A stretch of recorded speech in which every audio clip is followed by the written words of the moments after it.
জনগণের জানমাল ও রাষ্ট্রীয় সম্পদ রক্ষায় সশস্ত্র বাহিনীকে কঠোর পদক্ষেপ নেওয়ার নির্দেশ প্রদান করছি।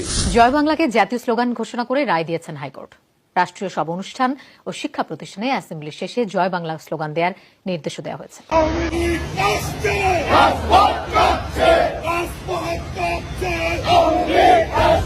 জয় বাংলা স্লোগান নিষিদ্ধ নয়, বরং এই স্লোগান সমগ্র বাঙালি জাতির স্লোগান। এই স্লোগান দিতে আর কোনো বাধা বিপত্তি নয়, এমনটাই জানিয়েছেন রাষ্ট্রপতি মোহাম্মদ শাহাবুদ্দিন চুপ্পু।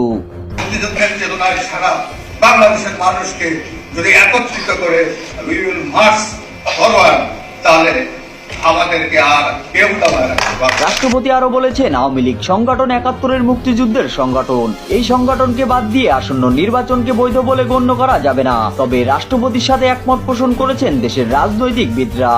আপনি যদি আওয়ামী লীগকে ক্যান্সেল করে দিতে চান অন্য কোনো ভাবে, এগুলো টিকে থাকে না। আওয়ামী লীগ